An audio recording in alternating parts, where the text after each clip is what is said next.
আমরা যে আল্লাহ মানে এই আল্লাহর গুণ আছে, বৈশিষ্ট্য আছে। যে আল্লাহর গুণ নাই, বৈশিষ্ট্য নাই, এই আল্লাহ আমাদের দরকার নাই।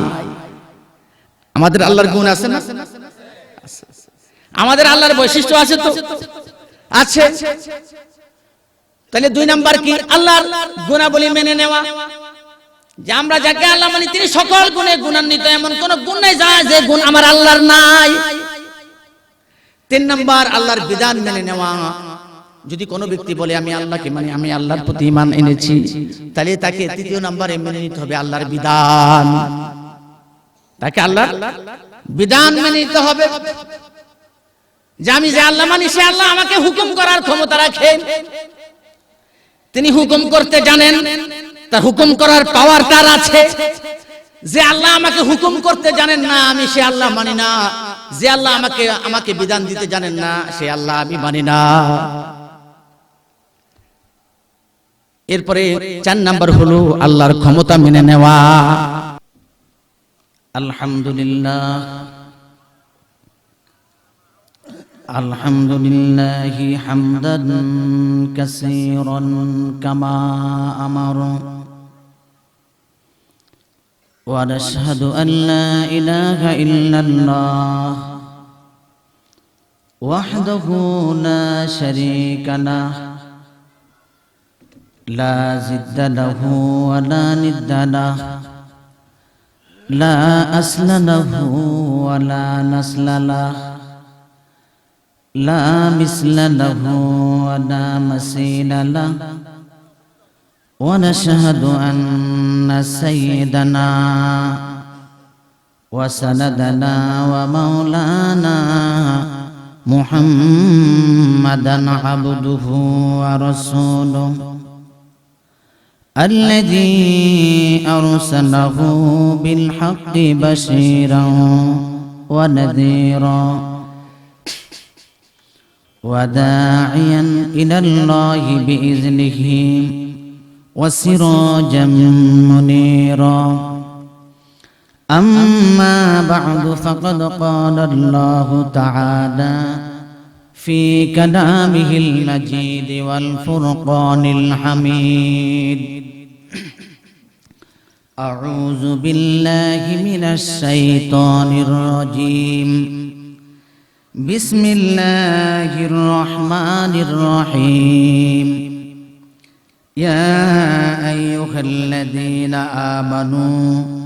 آمنوا بالله ورسوله والكتاب الذي نزل على رسوله والكتاب الذي أنزل من قبل ومن يكفر بالله وملائكته وكتبه ورسله واليوم الآخر فقد ضل ضلالا بعيدا وقال تعالى في شان حبيبه مخبرا وآمرا إن الله وملائكته يصلون على النبي يا أيها الذين آمنوا صلوا عليه وسلموا تسليما اللهم صل على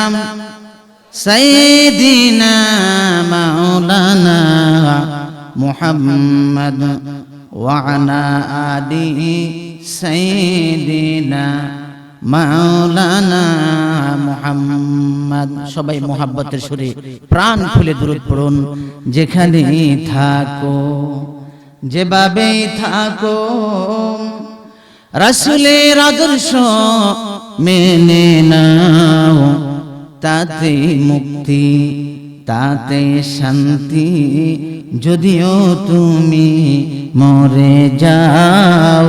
আল্লাহুম্মা সাল্লি আলা সাইয়্যিদিনা মাওলানা মুহাম্মদ ওয়া আলা আলি সাইয়্যিদিনা মাওলানা মুহাম্মদ। বাংলাদেশের উত্তর পশ্চিমাঞ্চলের ঐতিহ্যবাহী জনপদ রাজশাহী বিভাগের নওগাঁয় শ্রীপুর পত্নীতলা সাউতুল হেরা খাদেমুল ইসলাম নুরানি মাদ্রাসার ভিত্তিপ্রস্তর অনুষ্ঠান ও তাফসিরুল কোরআন মাহফিলে উপস্থিত সম্মানিত শ্রদ্ধাভাজন সভাপতি, এলাকার কৃতি সন্তান জনাব আলহাজ আব্দুস সামাদ শাহ, মঞ্চে উপবিষ্ট রয়েছেন সম্মানিত উলামায়ে কেরাম, মুরব্বিয়ানে আযম, এলাকার অভিভাবক, সমাজসেবক, নেতৃস্থানীয় বিশিষ্ট ব্যক্তিবর্গ, স্বামী উপবিষ্ট, প্রিয় দিনী ভাইয়েরা, প্রিয় ভাই ও বন্ধুগণ, পর্দার প্রকোষ্ঠে আবদ্ধ সম্মানিত মা ও বোনেরা, সকলকে আন্তরিক মোবারকবাদ জানাচ্ছি। পাশাপাশি রব্বুল আলামিনের দরবারে অশেষ শুকরিয়া জ্ঞাপন করছি, সুদূর ঢাকা থেকে পর্যন্ত এই গ্রামীণ জনপদে পৌঁছতে পেরেছি। রব্বুল আলামিন তৌফিক দিয়েছেন আপনাদের সাথে দু চারটা কথা আপনাদের সামনে উপস্থাপন করা এবং আপনাদের এলাকার এই মাদ্রাসা কেন্দ্রিক এখানে আসতে পারা, এটা আসলেই রব্বুল আলামিনের পক্ষ থেকে আমার জন্য একটা নিয়ামত। আমি আসতে পেরেছি, এই জন্য শুকরিয়া তান রব্বুল আলামিনের শুকরিয়া আদায় করছি, আলহামদুলিল্লাহ। আপনারা এই শীতের কনকনে ঠান্ডায় কোরআনের মুহাব্বতে যে মাহফিলে এসেছেন, এতে কোনো সন্দেহ নেই। মানুষ যেখানে আরামের বিছানায় ঘুমিয়ে আছে, লেপ মুড়িয়ে, কাঁথা মুড়িয়ে, সেখানে উপরে সামিয়ানার ব্যবস্থা থাকলেও পাশে পর্দার ব্যবস্থা নেই। শীত ঘুরঘুর করে ঢুকছে, চাদর সোয়েটার ভেদ করে মনে হয় যেন সমস্ত শরীর ঠান্ডা করে দিচ্ছে। আমি নিজেই শীতে কাতর হয়ে গেলাম। রব্বুল আলামিনের কাছে তৌফিক কামনা করছি, তিনি যেহেতু আমাকে আমার মতো এই নাগান্দা নাখান্দা নালায়েক এই ক্ষুদ্র গোলামকে তার এই জমিনের এই জনপদে আমাকে হাজির হওয়ার তৌফিক দান করেছেন, সেহেতু তার কাছে তৌফিক কামনা করছি। রব্বুল আলামিন, তুমি এই কোরআনের মাহফিলে কোরআনের দু চারটা কথা সুন্দরভাবে আমাদের ভাইদের উদ্দেশ্যে বলার তৌফিক দান করো। প্রিয় ভাইয়েরা, শীতে ধরেছে, শীতে ধরলে তো ঘুম কম আসে আমি জানি। গরমে কাতর হলে মানুষের ঘুম হয়, কিন্তু শীতে যখন বিপুর হয়ে যায় তখন মানুষের কাঁথা মুড়িয়ে দেয়, কিন্তু ঘুম হয় না সহজে। আপনারা ঘুমিয়ে পড়ছেন না তো? যে দেখি কার কার ঘুম হয়, দেখি হাত তুলুন তো দেখি। যারা ঘুমাননি তারা হাত তুলবেন। নারে তাকবীর। প্রিয় ভাইরা, হাতে সময় কম, আমাকে আবার ঢাকায় ফিরতে হবে, টিকিট করা হয়েছে। আমি চেষ্টা করব সংক্ষিপ্ত সময় দু চারটা কথা আপনাদের সামনে উপস্থাপন করার জন্য। যে সকল ভাইয়েরা মাহফিলে আসতে পারেননি, আমরা তাদের জন্য দোয়া করব, তারা যাতে আজকে এই মুহূর্তে রওনা করে কাছেদারে যারা আছে তারা আসতে পারে। তাদেরকে কোরআনের এই মাহফিলে আল্লাহ তাআলা তাদেরকে শরীক হওয়ার তৌফিক দান করুন। মা বোনদেরকে অনুরোধ জানাবো, আপনারা মুসল্লা বিছিয়ে জায়নামাজ পাতিয়ে আপনারা ঘরের কোণে বসে পড়ুন, মাইকে কান রাখুন, দু চারটা কথা আপনারাও শুনেন। যারা এসেছেন তারা ভালোভাবে শুনবেন, অর্ধেক শুনে চলে যাবেন না। অর্ধেক শুনে চলে গেলে দুই ধরনের সমস্যা হতে পারে। একটা হলো আপনি অর্ধেক শুনলেন, পুরোটা না শোনার কারণে বিষয়টা আপনি বুঝলেন না, আপনি ভুল বুঝের মধ্যে থেকে বাকি জীবন আপনি ভুলের উপরে থেকে গেলেন। এই ভুল বুঝার কারণে সংশ্লিষ্ট বক্তার প্রতিও আপনার একটা বিরূপ ধারণা তৈরি হবে যে তিনি উল্টো ওয়াজ করলেন। কোরআনের কথা কি উল্টো? না, হয়তো আপনি বুঝতে পারেননি, এই জন্য অর্ধেক শুনে যাবেন না। অর্ধেক শুনলে মুসিবত আছে, মুসিবত। কেমন মুসিবত শুনবেন? হ্যাঁ, শুনবেন?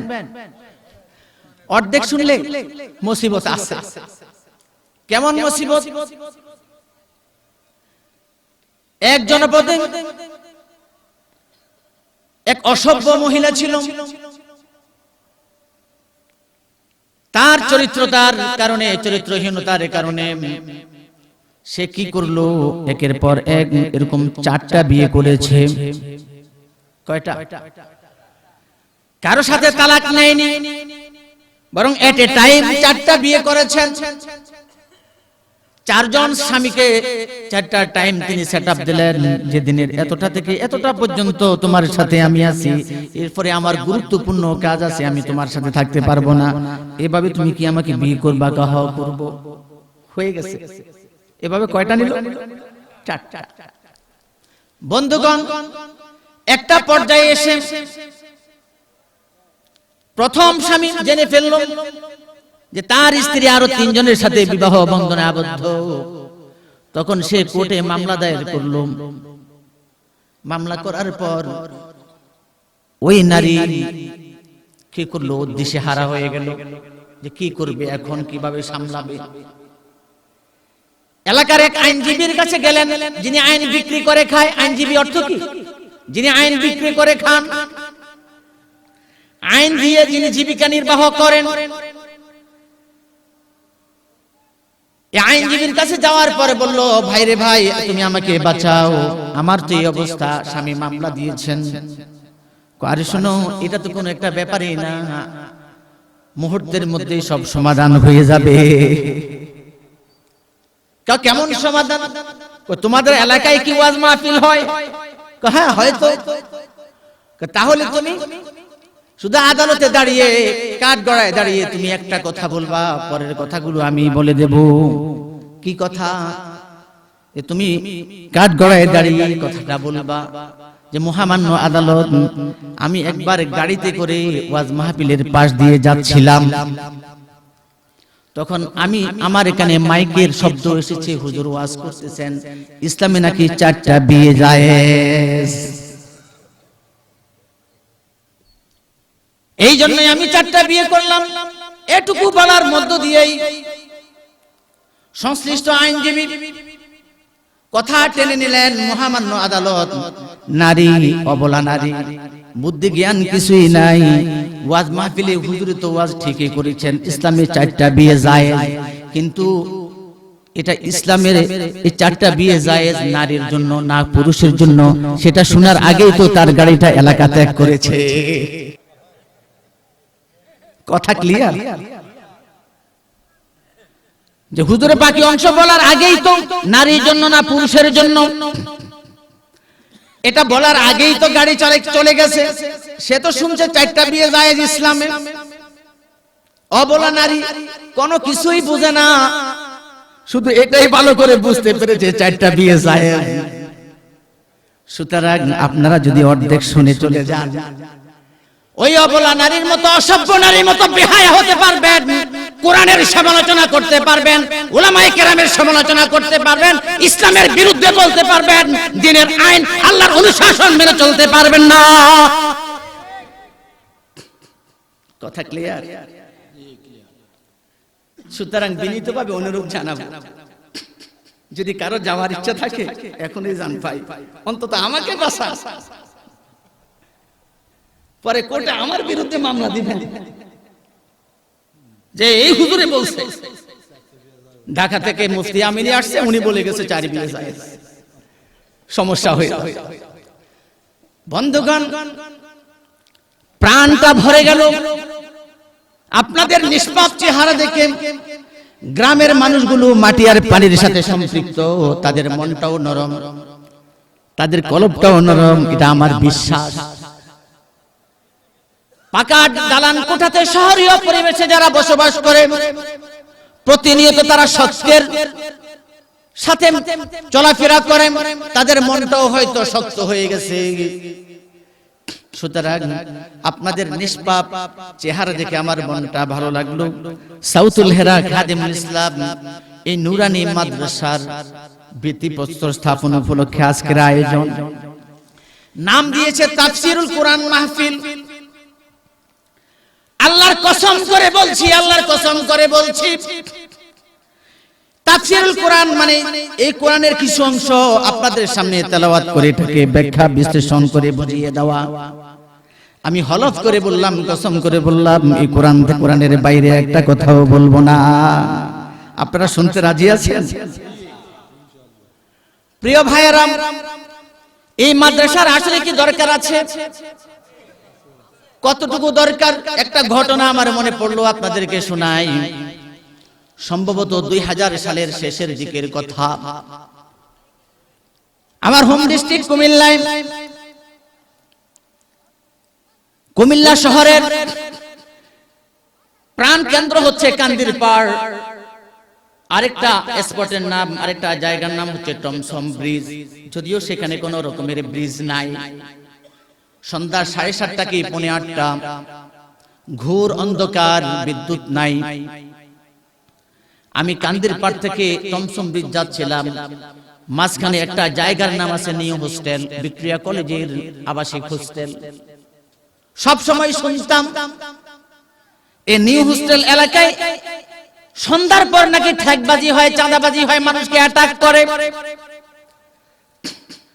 আমি কান্দিরপাড় থেকে টমসম ব্রিজ যাচ্ছিলাম যতক্ষণ পর্যন্ত, যখন নাকি আমি নিউ হোস্টেল এলাকার ভিতরে প্রবেশ করলাম, হঠাৎ 4-5টা টর্চ লাইট আমার দিকে মেরে ধরলো।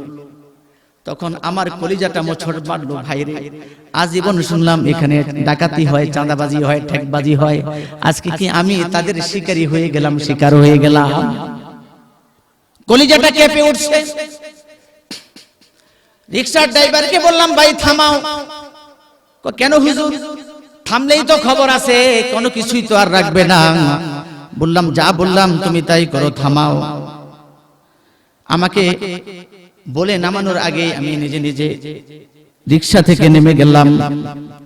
ততক্ষণেও 4-5টা টর্চ লাইট আমার দিকে মেরে ধরে আছে। আয়েশা বলল যে, হুজুর কবরের দোয়া পারেন?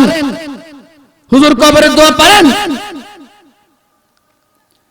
আমি পাশে তাকিয়ে দেখি পিকআপের মধ্যে লাশ, আশেপাশে অনেকগুলো মোটর গাড়ি, মোটর বাইক। আমার আর বুঝার বাকি রইল না যে নিশ্চয় আমাকে জানাজার নামাজ পড়ানোর জন্য বলছে। আমি চুপচাপ বলল, হুজুর কথা বলেন না কেন? আপনি কি কবরের দোয়া পারেন? আমাদের ইমাম সাহেব ছুটিতে আছেন, মুয়াজ্জিন সাহেব কোথায় গেছে খুঁজে পাচ্ছি না, একটু মেহেরবানি করে কবরের দোয়াটা পড়াইয়া দেন, আমরা লাশটা দাফন করতে পারছি না।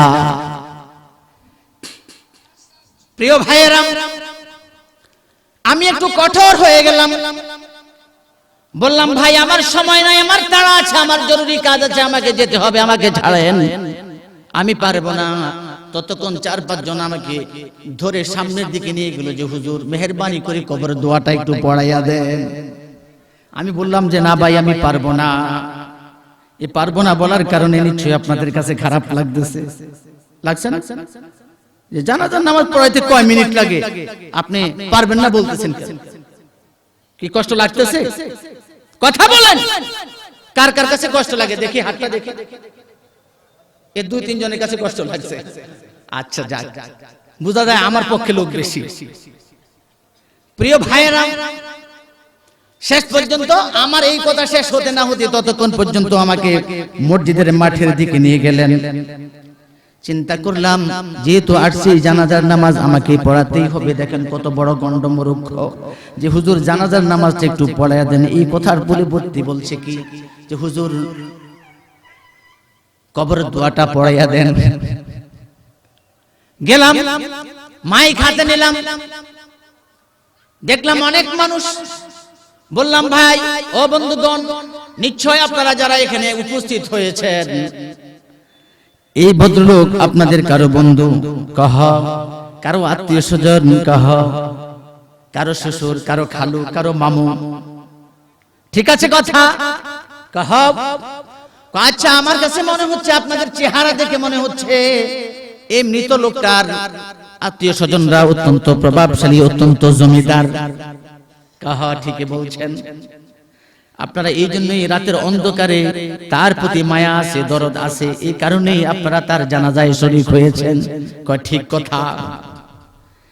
যদি ঠিক থাকে তাহলে বলুন তো দেখি, আমার কাছে মনে হচ্ছে এই লোকটাও জমিদার ছিল, প্রভাবশালী ছিল। এই কারণে তার আত্মীয় স্বজনরাও জমিদার, তার আত্মীয় স্বজনরাও প্রভাবশালী। কেন? প্রভাবশালী মানুষ ছাড়া তো তাদের সাথে আত্মীয় স্বজন প্রভাবশালীরা ছাড়া আর কেউ করে না। করে না। জমিদারের সাথে জমিদারের আত্মীয়তা, জমিদারের সাথে জমিদারের বন্ধুত্ব, জমিদারের সাথে জমিদারের মুআমেলা, জমিদারের সাথে প্রভাবশালীর সাথে প্রভাবশালীর চলাফেরা। তখন বললাম, বন্ধুগণ তাহলে বলুন তো দেখি, আমার কাছে মনে হচ্ছে এই লোকটা তার জীবনে অনেক মানুষকে দান করেছেন, সদকা করেছেন, খয়রাত করেছেন, এই জন্যই মানুষ তাকে ভালোবাসে, এই জন্যই তার জানাজায় আছে। সবাই চিৎকার করে বলে হ্যাঁ ঠিক বলছেন। আচ্ছা তাহলে আপনাদের কাছে আমি একটা কথা জানতে চাই, একটা তথ্য দেন আমাকে। কি তথ্য? আমাকে একটা তথ্য দেন। এই লোকটা কি জীবদ্দশায় কখনো ভিক্ষা করেছে? ততক্ষণে সবগুলো মানুষ রেগে মেগে গেল। এটা আবার কোন ধরনের কথা? আপনি যাকে প্রভাবশালী বললেন, যাকে জমিদার বানালেন, যার আত্মীয় স্বজনরাও জমিদার প্রভাবশালী, এই লোকটা আবার জীবদ্দশায় ভিক্ষা করবে কেন?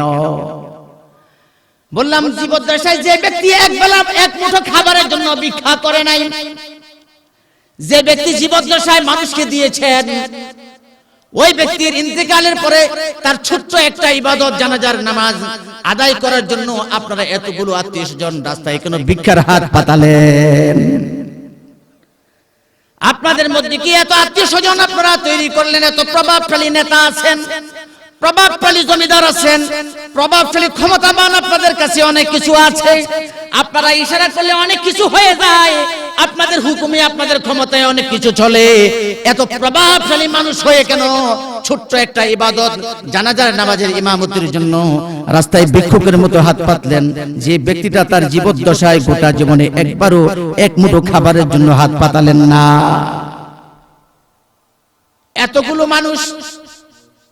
এতগুলো মানুষের মধ্যে একটা লোক খুঁজে পেলেন না ছোট্ট একটা জানাজার নামাজ পড়াবেন? আমার তো বিশ্বাস এই যে নুরানি মাদ্রাসার একজন ছাত্র, নুরানি মাদ্রাসার দ্বিতীয় জামাতের দ্বিতীয় শ্রেণী অথবা তৃতীয় শ্রেণীর একজন ছাত্রকে যদি আপনি দাঁড় করিয়ে দেন, সে শুধু জানাজার নামাজ না, সে খুতবা দিয়ে জুমার নামাজও পড়ানোর ক্ষমতা রাখে। তিনজনে বুঝছেন কোন জায়গা ইন্না লিল্লাহ পড়বেন আর কোন জায়গা সুবহানাল্লাহ বলবেন, এটাও ভুলে গেছেন। সুবহানাল্লাহ বললে খুব গুনাহ হয়। এটা আপনাদের দোষ না, দোষ হচ্ছে আমাদের ব্যবস্থাপনা। আমাদের দেশের একজন কর্ণধার বিটিভির সাক্ষাৎকারে তিনি বলেছেন, আমি নিজ কানে শুনেছি, নিজ চোখে ভিডিওটা দেখেছি। তিনি বললেন আগামীকাল ঈদুল ফিতরের জানাজার নামাজ সকাল 8:30টায় অনুষ্ঠিত হবে। অর্থাৎ ঈদুল ফিতরকে জানাজা দিয়ে দাফন করে ফেলবে, এ দেশে যাতে আর ঈদুল ফিতর অনুষ্ঠিত হতে না পারে। সুতরাং এটা আপনাদের দোষ না।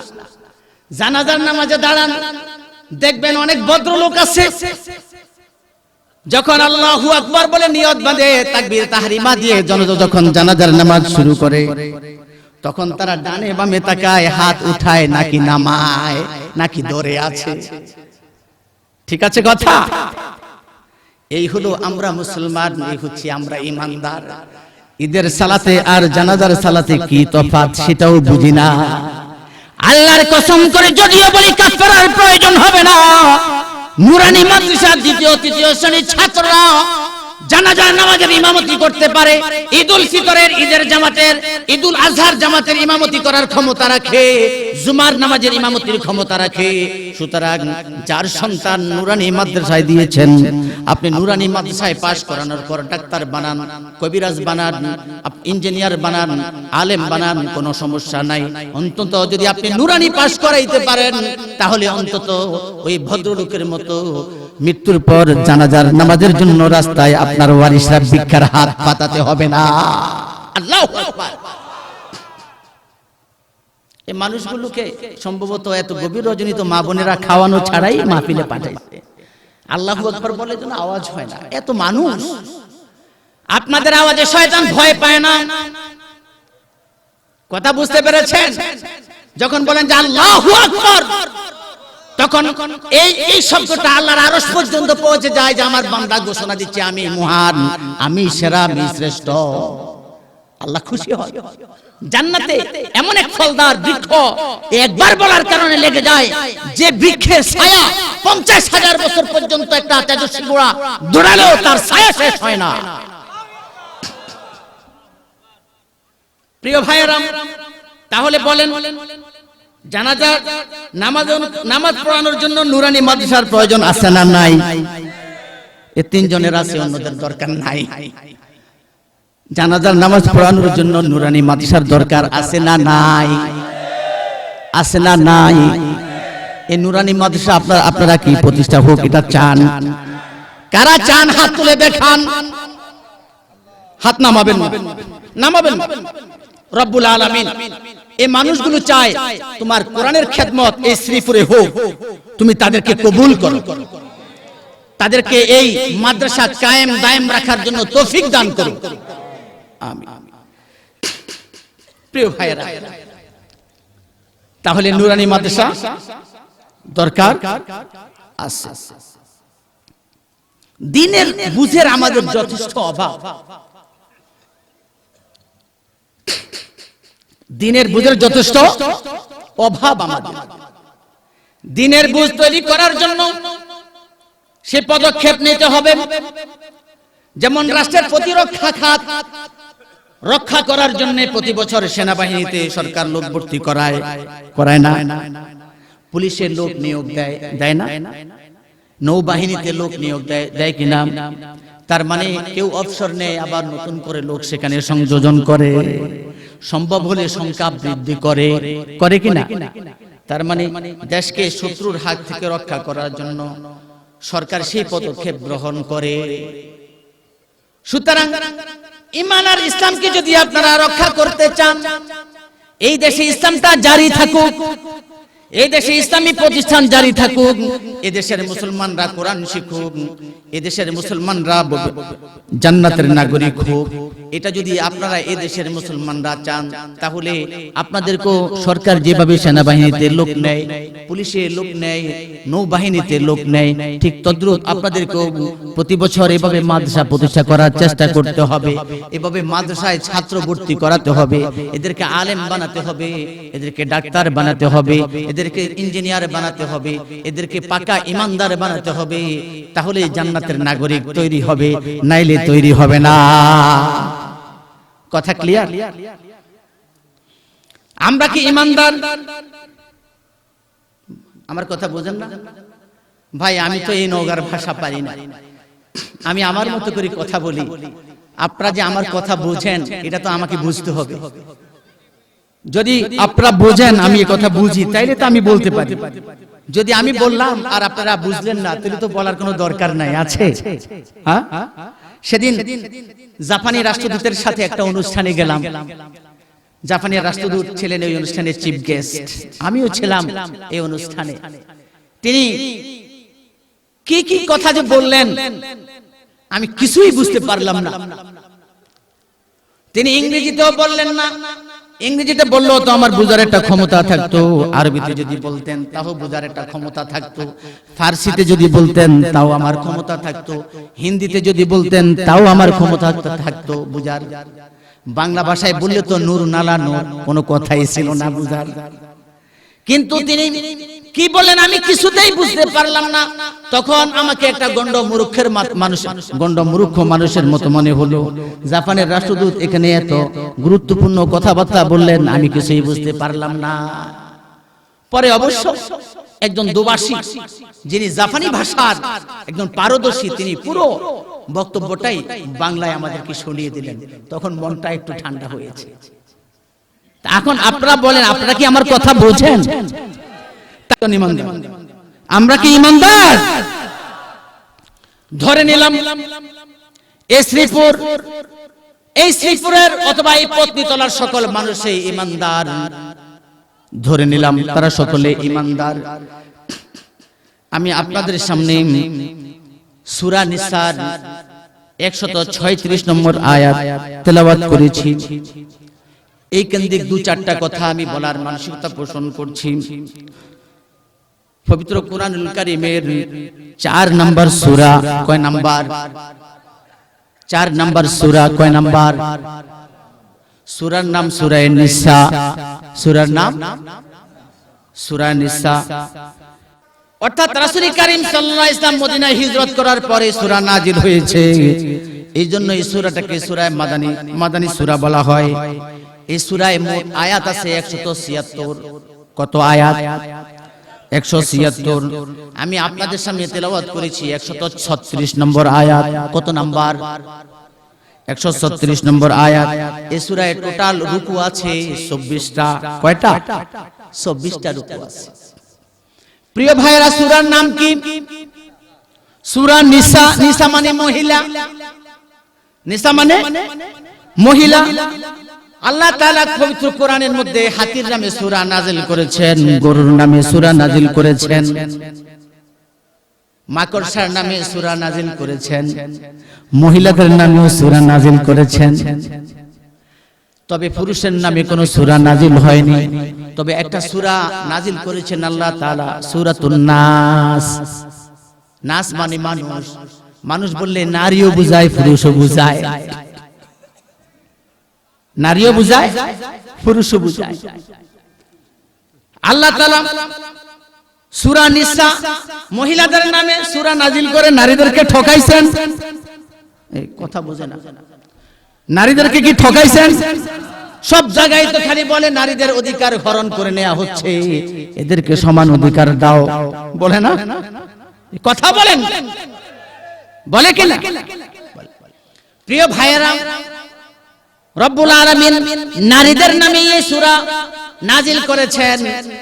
পবিত্র কোরআনে পাকের 136 নম্বর আয়াতে রব্বুল আলামিন বলেন, ইয়া আইয়ুহাল্লাযীনা আমানু আমিনু বিল্লাহি ওয়া রাসূলিহি ওয়াল কিতাবিল্লাযী নাযালা আলা রাসূলিহি ওয়াল কিতাবিল্লাযী আনজালা মিন ক্বাবল ومن يكفر بالله وملائكته وكتبه ورسله واليوم الآخر فقد ضل ضلالا بعيدا।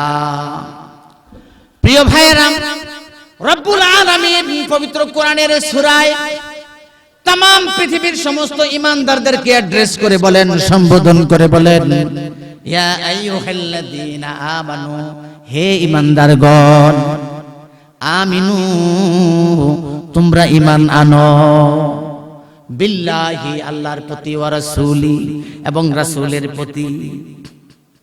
হে ঈমানদারগণ, তোমরা ঈমান আনো আল্লাহ এবং তার রাসূলের প্রতি। কে বলেছেন? কি বলেছেন? ঈমান আনো কার প্রতি? আল্লাহ এবং তার রাসূলের প্রতি। কাকে বলেছেন? ঈমানদারদেরকে বলেছেন। কাকে বলেছেন? ঈমানদারদেরকে বলেছেন। কথাটা একটু উল্টো হয়ে গেল না? আমি যদি বললাম ও ঈমানদার, ঈমান আনো, এই কথা যদি আপনাকে আমি বলি, আপনি তো ঈমানদার বললাম, আবার কি ঈমান আনবেন? যদি বলতো ও মুশরিক, ঈমান আনো, ও কাফের, ঈমান আনো, ও বেঈমান, ঈমান আনো, বলতে একটু সহজ হতো। একটু উল্টো হয়ে গেল না? কি কথা বুঝতে পেরেছেন? এই যে মনে করেন আপনাদের এই শ্রীপুরের প্রাথমিক বিদ্যালয়ের প্রধান শিক্ষক যদি স্কুলের একজন ছাত্রকে ডেকে বলে, ও স্কুলের ছাত্র স্কুলে ভর্তি হও, ও স্কুলের ছাত্র স্কুলে ভর্তি হও, এ কথা যদি বলে, সে যদি স্কুলের ছাত্রই হয়ে থাকে তাহলে কি ভর্তি হবে? ছাত্র যদি গয়াকার ধয়াকার না হয়, গয়াকার বুঝেন তো, ছাত্র যদি গয়াকার ধয়াকার না হয়, কাণ্ড জ্ঞান থাকে, তখন ছাত্র বুঝে নেবে আমি যে স্কুলে ভর্তি হলাম নিশ্চয় আমার ভর্তি প্রক্রিয়ায় কোন রকমের ত্রুটি বিচ্যুতি রয়ে গেছে, হয়তো আমি ঠিকমতো দস্তখত দিয়ে দেই, ওই জায়গাটা খালি রয়ে গেছে, অথবা আমি সেখানে আমার নিবন্ধন নাম্বার লিখি নাই, অথবা সেখানে আমার জন্ম তারিখ লিখি নাই, অথবা পিতার নাম লিখি নাই, অথবা মাতার নাম লিখি নাই, কোনো একটা গ্যাপ রয়ে গেছে। এই জন্যই প্রধান শিক্ষক আমাকে ডেকে বললেন, ও স্কুলের ছাত্র তুমি স্কুলে ভর্তি হও। ঠিক তদ্রূপ রব্বুল আলামিন तमाम পৃথিবীর সমস্ত ঈমানদারদেরকে অ্যাড্রেস করে বলেন, হে ঈমানদাররা তোমরা ঈমান আনো। যদি ঈমানদার গয়াকার ভয়াকার না হয়, ঈমানদারের যদি কাণ্ড জ্ঞান ঠিক থাকে, তখন ঈমানদারে বুঝে নেবে আমি যে সিস্টেমে ঈমান গ্রহণ করেছি এই সিস্টেমের ঈমানদার, আল্লাহ তাআলার প্রয়োজন নাই। এই জন্যই আল্লাহ তাআলা আমাকে, আমি যে সমাজে, আমি যে মসজিদে, রাষ্ট্রে, বিভিন্ন জায়গায় নিজেকে ঈমানদার হিসেবে পরিচয় দিয়ে চলি, মূলত আমি ঈমানদারের খাতায় আমার নাম এখনো উঠে নাই। এই জন্যই আমাকে বললেন, ইয়া আইয়ুহাল্লাযীনা আমানু আমিনু বিল্লাহি ওয়া রাসূলি। ও ঈমানদারেরা তোমরা ঈমান আনো আল্লাহ এবং তার রাসূলের প্রতি। অর্থাৎ আমি যে সিস্টেমে ঈমান আনলাম, আমি যে সিস্টেমে নিজেকে ঈমানদার হিসেবে পরিচয় দিচ্ছি, মুসলমানের খাতায় নাম লেখানোর চেষ্টা করছি, এই প্রক্রিয়ায় আল্লাহ তাআলা সন্তুষ্ট নয়। আমার এই প্রক্রিয়ায় অবশ্যই ত্রুটি বিচ্যুতি রয়েছে।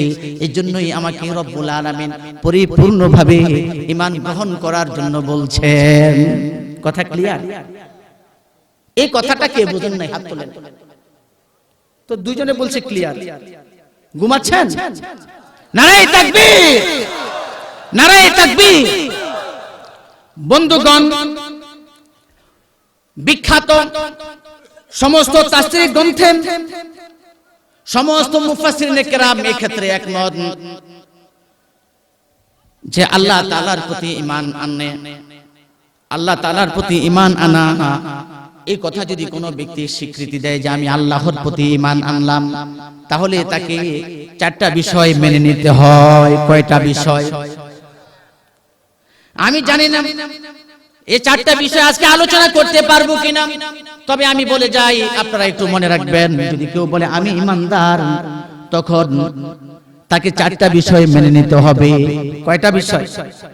চারটা বিষয়। মাঝখানে আরেকটা কথা বলে রাখা দরকার। আল্লাহ রাসূল বলেছেন, মান ক্বালা লা ইলাহা ইল্লাল্লাহ দাখালাল জান্নাহ।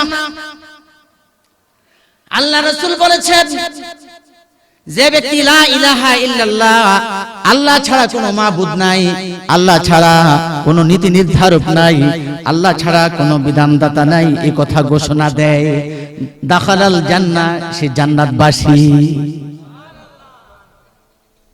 এখন সুবহানাল্লাহ একটু সংখ্যা বাড়ছে, আলহামদুলিল্লাহ।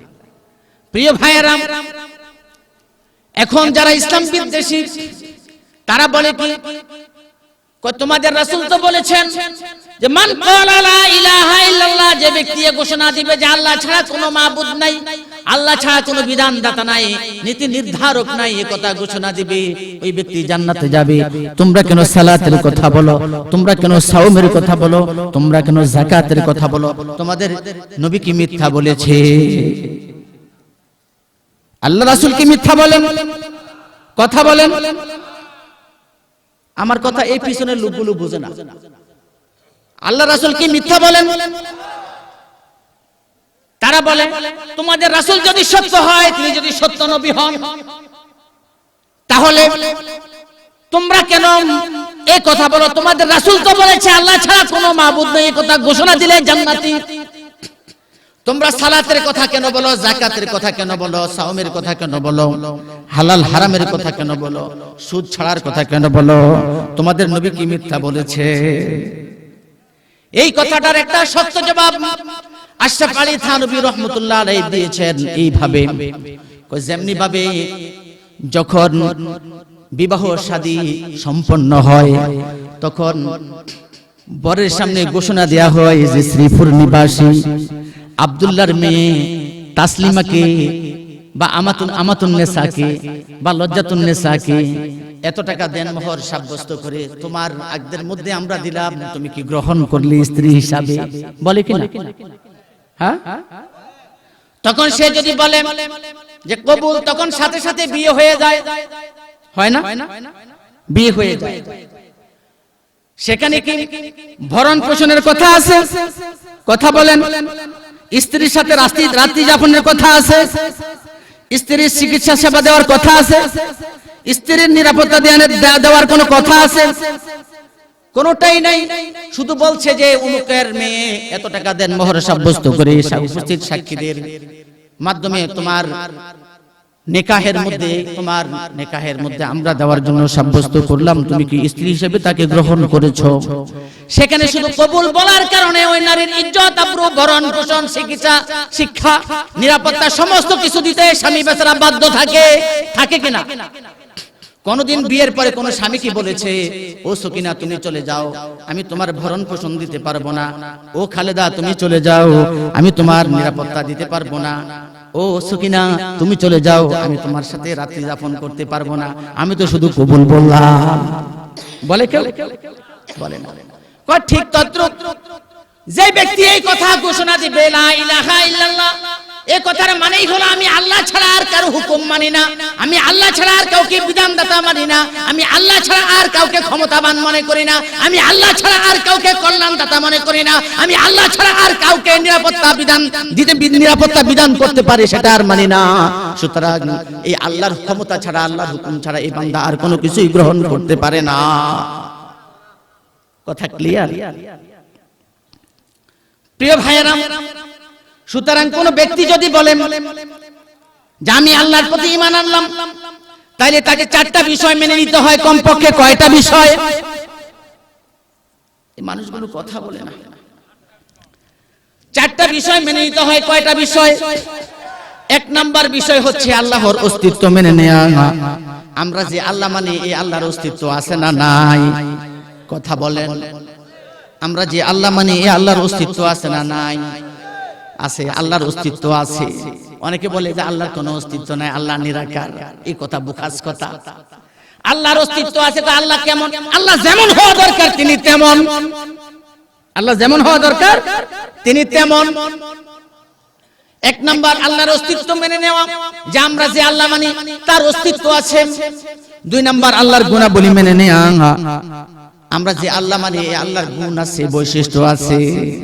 যে আল্লাহর গুণ নাই, বৈশিষ্ট্য নাই, এই আল্লাহ আমাদের দরকার নাই। আমাদের আল্লাহর গুণ আছে না? আমাদের আল্লাহর বৈশিষ্ট্য আছে তো? আছে। তাহলে দুই নাম্বার কি? আল্লাহর গুণাবলী মেনে নেওয়া, যে আমরা যাকে আল্লাহ মানি তিনি সকল গুণে গুণান্বিত, এমন কোন গুণ নাই যে গুণ আমার আল্লাহর নাই। তিন নাম্বার আল্লাহর বিধান মেনে নেওয়া। যদি কোনো ব্যক্তি বলে আমি আল্লাহকে মানি, আমি আল্লাহর প্রতি ঈমান এনেছি, তাহলে তাকে তৃতীয় নম্বরে মেনে নিতে হবে আল্লাহর বিধান। তাকে আল্লাহর বিধান মেনে নিতে হবে, যে আমি যে আল্লাহ মানি সে আল্লাহ আমাকে হুকুম করার ক্ষমতা রাখেন, তিনি হুকুম করতে জানেন, তার হুকুম করার পাওয়ার তার আছে। যে আল্লাহ আমাকে হুকুম করতে জানেন না, আমি সে আল্লাহ মানি না। যে আল্লাহ আমাকে বিধান দিতে জানেন না, সে আল্লাহ আমি মানি না। এরপরে 4 নাম্বার হলো আল্লাহর ক্ষমতা মেনে নেওয়া। আল্লাহর যে আমি যে আল্লাহ মানি সে আল্লাহর ক্ষমতা আছে, তার ক্ষমতার পাওয়ার অপরিসীম, অসীম, তার ক্ষমতার কোনো শেষ নাই। আমি যে আল্লাহ মানি সে আল্লাহর ক্ষমতা অপরিসীম, অসীম। আমি ওই আল্লাহ মানি না যে আল্লাহর কোনো ক্ষমতা নাই, ওই আল্লাহ আমার দরকার নাই। কথা ক্লিয়ার? প্রিয় ভাইয়েরা, আসুন প্রথমটাই আল্লাহর অস্তিত্ব মেনে নেয়া, আল্লাহ আছে এই কথা শ্রীপুরের সব মানুষ কি মানে? কথা বলেন। তো তাহলে ধরে নেন শ্রীপুরের সব মানুষ আল্লাহ আছে এই কথা মানে, এই জন্য শ্রীপুরের সব মানুষ ঈমানদার। প্রথম হিসাব অনুযায়ী সব মানুষ ঈমানদার। আবু লাহাব আবু জেহেলরাও আল্লাহর অস্তিত্ব মানত, তাইলে তো সমান হয়ে গেলাম। আবু লাহাব আবু জেহেল আর আপনাদের কাতার আমাদের কাতার তো এক হয়ে গেল। শ্রীপুরের মানুষ আর আবু লাহাবের কাতার এক হয়ে গেল না?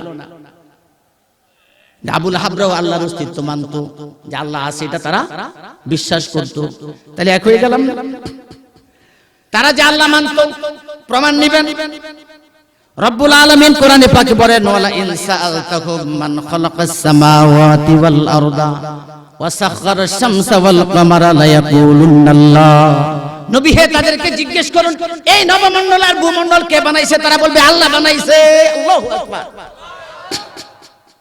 তাইলে বুঝা যায় আবু লাহাব আবু জেহেলরাও আল্লাহ মানত, আল্লাহর অস্তিত্ব স্বীকার করত। এই ক্রাইটেরিয়া এই হিসাবে শ্রীপুরের সব মানুষ যেমন ঈমানদার, আবু লাহাব আর আবু জেহেলও ঈমানদার, একই কাতারের মুসল্লি, একই কাতারের ঈমানদার।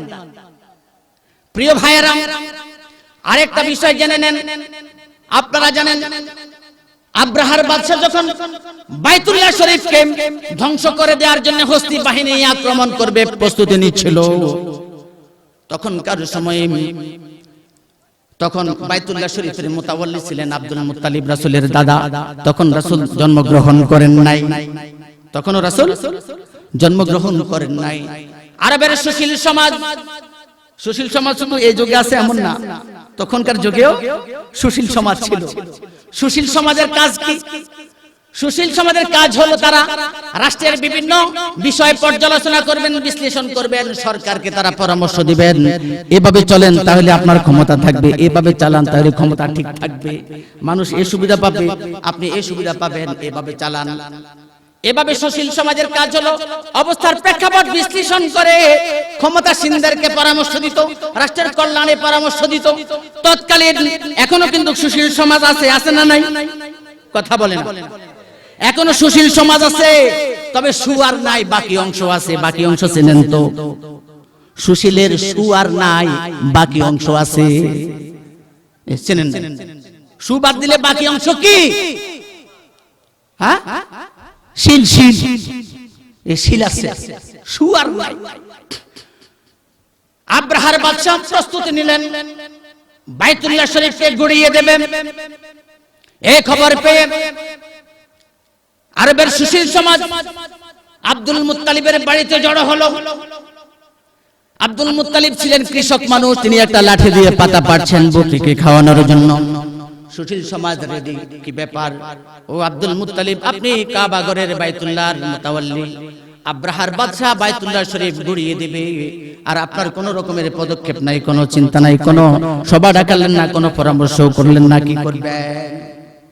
আব্দুল মুত্তালিব কৃষক মানুষ, পাতা পাড়ছিল, এমত অবস্থায় তিনি তাদের দিকে, সুশীল সমাজের দিকে তাকিয়ে বললেন যে আল্লাহর ঘর আল্লাহই রক্ষা করবে। তখন কি রাসূল দুনিয়াতে আছেন? রাসূলের জন্য 40 দিন আগের ঘটনা। এতে বোঝা যায় আব্দুল মুত্তালিবরাও আল্লাহ আছে, আল্লাহর অস্তিত্ব আছে, কথা বিশ্বাস করত। আলাম তারা কাইফা ফাআলা রাব্বুকা বিআসহাবিল ফিল আলাম ইয়াজআল কাইদাহুম ফি তাদলিল ওয়া আরসালা আলাইহিম তায়রান আবাবিল তারমিহিম বিহিজারাতিন মিন সিজিল ফাজআলাহুম কাআসফিন মাকুল। তাইলে বুঝা যায় আব্দুল মুত্তালিবরাও আল্লাহ আছে, আল্লাহর অস্তিত্ব আছে, কথা স্বীকার করত। তাইলে শ্রীপুরের ইমানদাররা আর আব্দুল মুত্তালিব যে ইমানদার, একই কাতারের, একই ক্যাটাগরির, কথা ক্লিয়ার? হ্যাঁ, আসুন আরেকটা দলিল নেন যে তারা যে আল্লাহর অস্তিত্ব বিশ্বাস করত। আল্লাহ রাসূল মক্কাবাসীকে, অসভ্য মানুষগুলোকে সভ্য মানুষ বানানোর জন্য সবসময় হেরা গুহায়, মুরাকাবায়, মুশাহাদায়, গবেষণায়, চিন্তায় তিনি মগ্ন থাকতেন। রাসূলের বয়স 40 বছর 6 মাস। হযরতে খাদিজাতুল কুবরা রাদিয়াল্লাহু তাআলা আনহার বয়স তখন 55 বছর, যার রাসূলের চেয়ে তিনি 15 বছরের বড় ছিলেন। এমত অবস্থায় রব্বুল আলামিন সূরা আলাক নাজিল করেন হেরায় গুহায়। ওহী নাজিল হওয়ার কারণে রাসূল অসুস্থ হয়ে পড়লেন।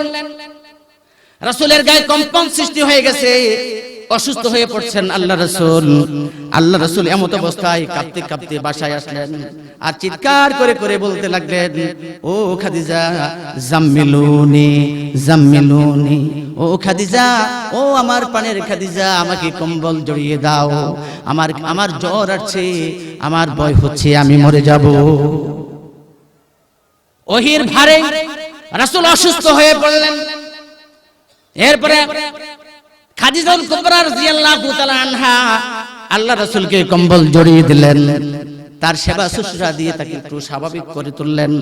আল্লাহ রাসূল হেরা গুহার বর্ণনা দিলেন, আমি অন্ধকারের এই গুহায় বসে বসে চিন্তা করছিলাম, এমত অবস্থায় আমার কাছে একটা আলোর মশাল সামনে হাজির হয়ে গেল এবং একজন ফেরেশতা এসে বলল, ইকরা।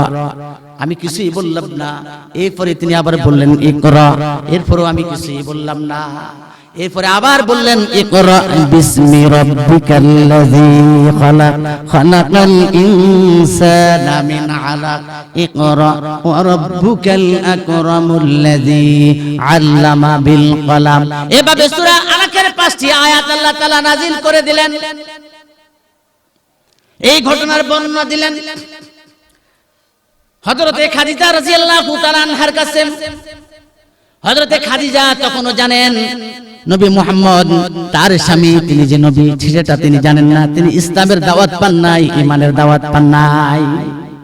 খাদিজা আল্লাহ রাসূলকে যে কথাগুলো বলে সান্ত্বনা দিলেন, এই কথাগুলো বর্তমানে বুখারী শরীফের হাদিস। সুবহানাল্লাহ। প্রিয় ভাইয়েরা, হযরতে খাদিজা রাদিয়াল্লাহু তাআলা আনহা আল্লাহ রাসূলকে সান্ত্বনা দিয়ে কথা বললেন, ওয়াল্লাহি লা ইউযিকাল্লাহু আবাদা। আল্লাহু আকবার। হযরতে খাদিজা রাদিয়াল্লাহু তাআলা আনহা বললেন, আল্লাহর কসম করে বলছি, আল্লাহর কসম করে বলছি, লা ইউযিকাল্লাহু আবাদা, আল্লাহ তাআলা আপনাকে কখনো বেইজ্জত করবেন না। আপনার সাথে আমি রাত্রি যাপন করেছি, একই চাদরের নিচে ঘুমিয়েছি। আপনি কেমন ব্যক্তি আমি জানি।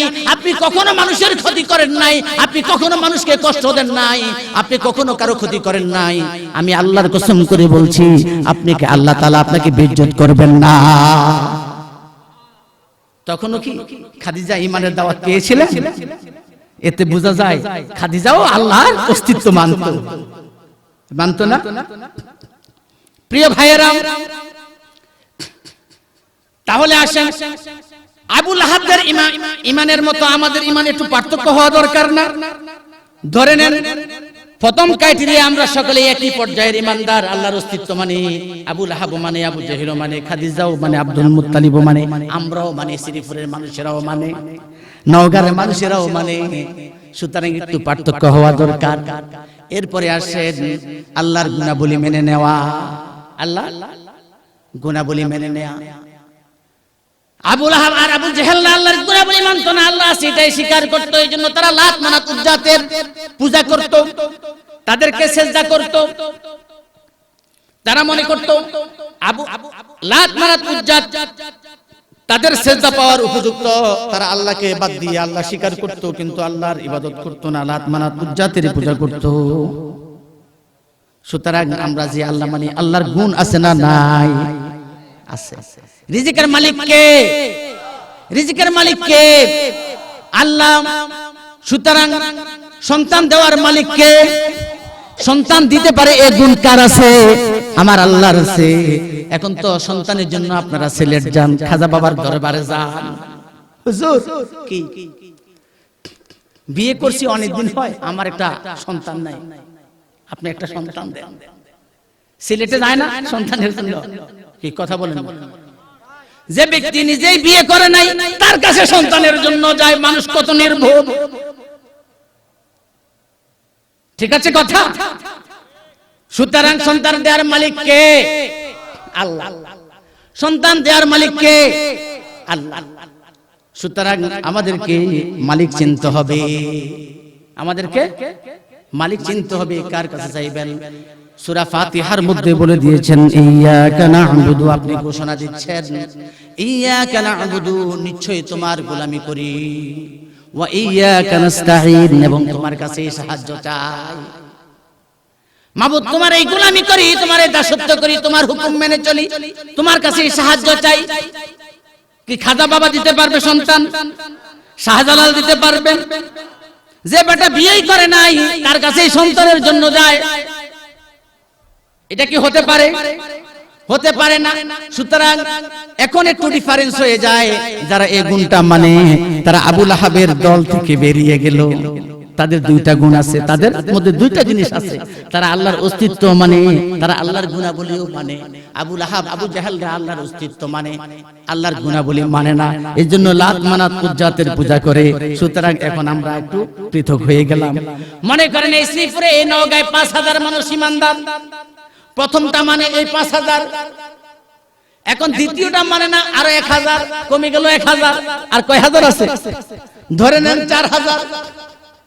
এরপরে আসুন আল্লাহ তাআলার বিধান মেনে নেওয়া, যে আমি যে আল্লাহ মানি, সে আল্লাহ আমাকে হুকুম করার ক্ষমতা রাখেন। তিনি আমার জন্য বিধান দিতে জানেন, যে তিনি বান্দা সৃষ্টি করেছেন, এই বান্দা কোন নিয়ম মানবে, কি হুকুম মানবে, কিভাবে কোন কাজ করবে, এই হুকুম কে দিবেন?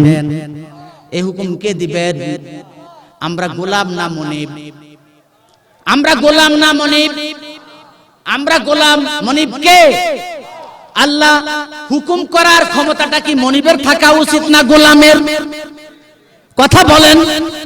হুকুম করার, বিধান করার, হুকুম করার, এই কাজটা করো, এই কাজটা করো না, এই কাজটা করো, ওটা করবা না, এই কথা বলার, হুকুম করার ক্ষমতাটা থাকা উচিত মনিবের না গোলামের? মনিবের। এখন তো এই সমাজে এমন কিছু গোলাম তৈরি হয়েছে, এরা মনিবের পরিবর্তে নিজেরাই এখন এরা মনিব সেজে বসে আছে। সকালে সন্ধ্যায় হুকুম জারি করে কিনা? এরা মনিবের হুকুম বাদ দিয়ে নিজেরা হুকুম জারি করে। ফেরাউনের মতো, ফেরাউন বলেছিল আনা রাব্বুকুমুল আ'লা, আমি হচ্ছি সবচেয়ে সেরা খোদা। এই জন্যই সেরা খোদাকে পানিতে ডুবাইয়া মাইরা দিলেন।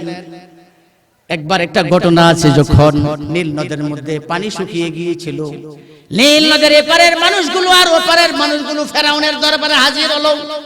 কয় তুমি তো আমাদের খোদা, এই নদের মধ্যে পানি নেই, আমাদের কৃষি খাত আমরা করতে পারছি না, মানুষের জীবন জীবিকা বন্ধ হয়ে যাচ্ছে।